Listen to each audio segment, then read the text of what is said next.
Assalamualaikum warahmatullahi wabarakatuh. Pengobatan diabetes mellitus tipe 2 bagi yang sedang melaksanakan ibadah puasa maupun yang tidak berpuasa secara umum tidak berbeda. Pengobatan tanpa obat-obatan, modifikasi gaya hidup seperti latihan fisik jika tidak ada kontraindikasi, dan terapi nutrisi medis atau diet tetap dilaksanakan.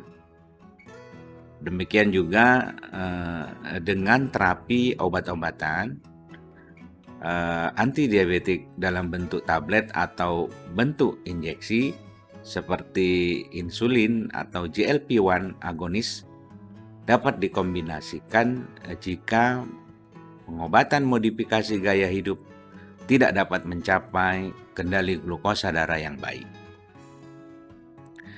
Jika dalam pengobatan sebelumnya dan glukosa darah sudah terkendali baik, maka pengobatan tersebut dapat tetap dilanjutkan.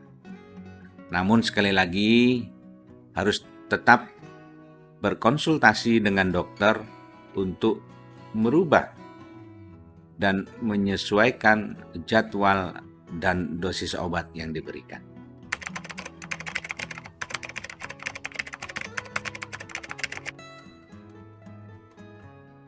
Prinsip utama pengobatan diabetes mellitus yang harus dicapai adalah kendali glukosa darah. Itu yang terpenting. Jika sebelumnya glukosa darah terkendali hanya dengan diet dan latihan fisik, maka puasa akan aman tanpa kemungkinan timbulnya masalah kesehatan. Demikian juga jika dikombinasi dengan obat antidiabetik metformin atau obat antidiabetik berbasis inkretin seperti GLP-1 agonis atau DPP-4 inhibitor. Sedangkan jika sebelumnya glukosa darah terkendali dengan obat antidiabetik sulfonylurea generasi kedua, glimepirid atau glikazid, dan demikian juga jika dengan insulin dapat diberikan namun dengan kehati-hatian, karena dapat menimbulkan resiko turunnya glukosa darah di bawah nilai normal.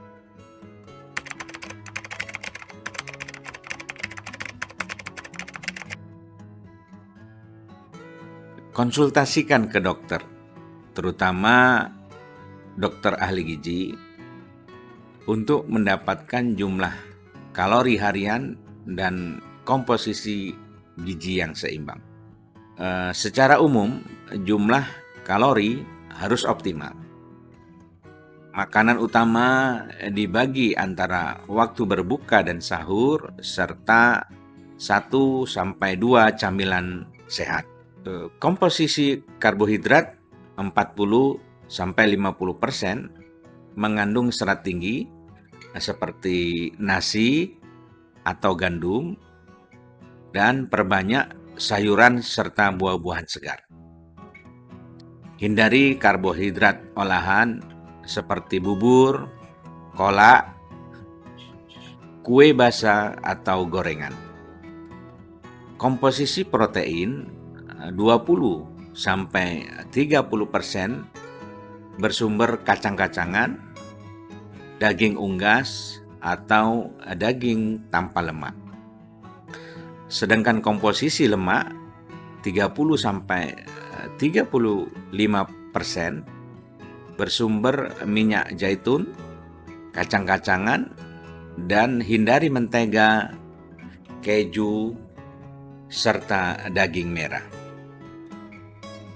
Acara pesta seperti buka puasa bersama berpotensi banyak makan, banyak camilan, dan minuman manis. Hal ini akan meningkatkan glukosa darah yang akan berpengaruh terhadap komplikasi diabetes mellitus, dan sebaiknya acara tersebut dihindari. Cukup minum cairan tanpa pemanis, terutama pada waktu berbuka, setelah sholat tarawih, sebelum tidur, dan pada waktu sahur. Lakukan makan sahur saat mendekati waktu imsak dan cukupkan sumber protein dan lemak yang baik untuk mempertahankan rasa kenyang.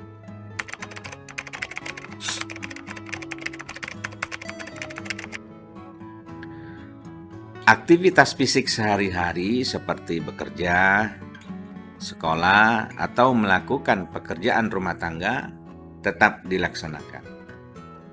Latihan fisik intensitas sedang selama 30 menit dapat dilakukan 2 jam setelah makan utama waktu berbuka atau setelah sholat tarawih.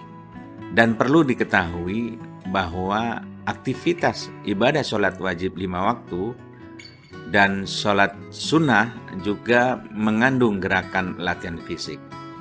Jadi selain sholat wajib, perbanyak sholat sunnah malam hari seperti sholat tarawih dan sholat sunnah malam lainnya.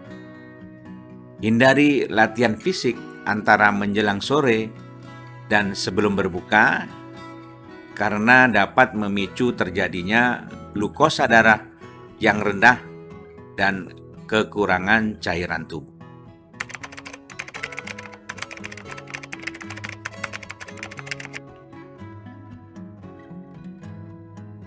Obat antidiabetes oral bentuk tablet, dosis sebelumnya sekali sehari dapat dikonsumsi pada saat berbuka puasa.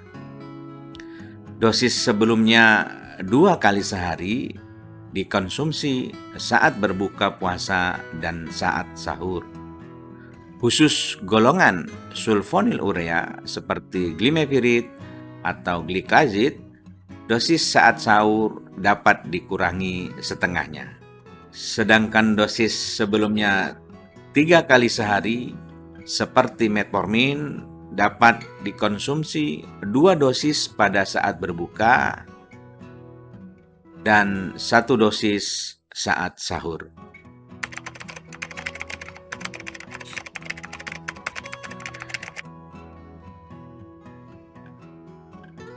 GLP-1 agonis suntikan sekali sebelumnya diberikan saat berbuka puasa dengan dosis sama seperti dosis sebelumnya.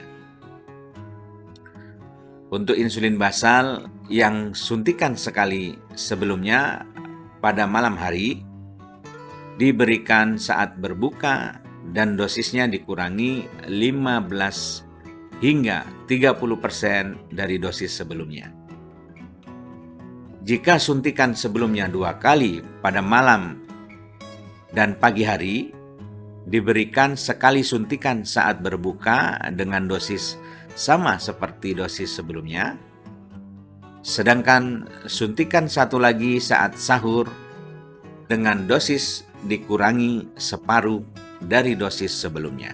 Untuk insulin bolus yang disuntikan sebelum makan, suntikan pagi hari sebelumnya diberikan pada waktu berbuka puasa dengan dosis yang sama, suntikan siang hari sebelumnya dihilangkan atau tidak diberikan, sedangkan suntikan malam hari sebelumnya diberikan pada waktu sahur dan dosisnya dapat dikurangi 25 hingga 50%. Jika glukosa darah belum terkendali baik, konsultasikan ke dokter untuk penyesuaian dosis obat antidiabetik oral bentuk tablet ataupun antidiabetik suntikan. Hal penting lain yang harus diingat adalah pada pemeriksaan glukosa darah sangat rendah di bawah 70 mg per desiliter atau glukosa darah yang sangat tinggi di atas 300 mg per desiliter atau mengalami gejala glukosa darah yang sangat rendah, gejala glukosa darah yang sangat tinggi, gejala kekurangan cairan, atau mengalami penyakit akut seperti demam, diare, mual dan muntah. Pada keadaan tersebut puasa harus dihentikan atau tidak dilanjutkan karena berpotensi menimbulkan masalah kesehatan yang serius. Selamat menjalankan ibadah puasa. Semoga kita dapat berjumpa dengan bulan Ramadan di tahun-tahun yang akan datang. Amin ya rabbal alamin. Wassalamualaikum warahmatullahi wabarakatuh.